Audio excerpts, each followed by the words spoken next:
We also had some foaling news. And as John mentioned, we're going to have Elizabeth Massey, who works at Jonabell Farm at Darley as the stallion coordinator. We're going to have her on in a little bit. But over in my neck of the woods, West Point partially owned Flightline had his first foals hit the ground this weekend. I believe we have some video of his first foal. It was a filly out of Juju's Map, who we remember was a grade 1 winner for the Outlaws. And it's obviously very, very cute and very sweet video. If we could like chime in some like Rockabye Baby sound there, although I don't know, maybe that's not public domain, but that's like, it's so exciting. And first of all, adorable, but also so exciting when you see the first foals, but especially for a sire like Flightline, because, you know, there's a recent comparison in terms of Triple Crown winners, because everyone was like super stoked to get American Pharaoh and Justifies babies on the ground.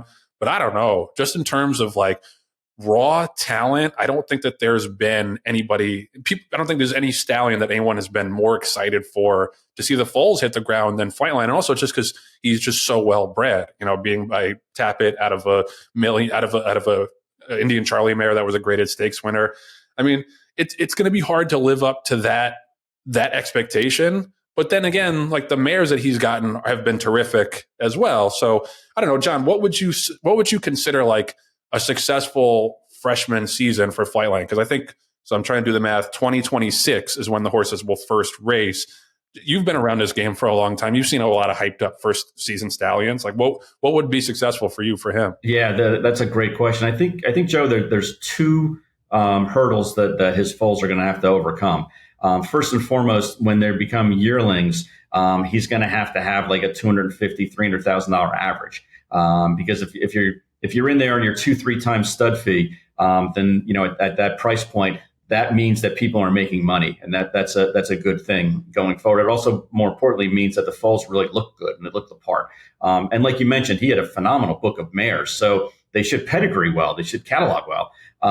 But you know that would be the first bogey is the yearling sales that he's somewhere in that $250,000, $300,000 average. And I think there's going to be, my guess is there's going to be 100 to 130 of them that are going to be offered. So it's not an easy task for sure.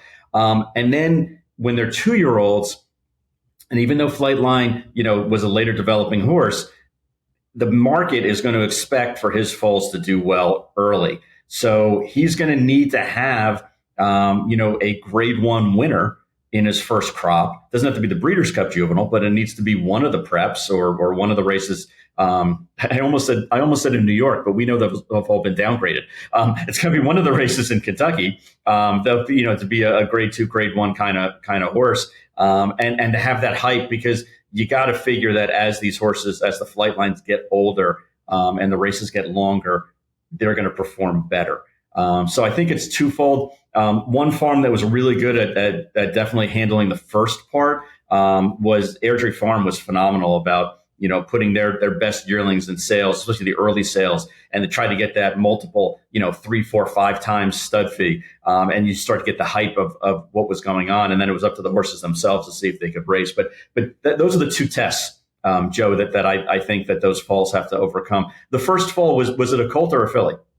It was a filly. It was a filly. Okay, good. Mm-hmm. Yeah. So, I mean, right then and there, just because of the lineage, that foal doesn't have to do anything, and it's still going to be very valuable as a broodmare.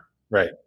Yeah. I always tell people, like, if you're trying to hit a home run, buy a colt. If you're trying to hit a lot of singles and doubles, buy some fillies. Yeah, they just, in general have the greater residual value over time. And yeah, I would like to see his foals also, have longevity on the racetrack, because that's the only criticism that anybody could ever have about Flightline is that, he only raced 6 times and he never had any like major physical issues, just like some nagging things along the way that, reasonably so, the connections didn't want to risk him in any way possible. So I'd like to see his foals, have great 2-year-old seasons, but then also have great 3 and 4-year-old seasons too, because I think that'll probably establish him as the leading sire of his generation if that happens.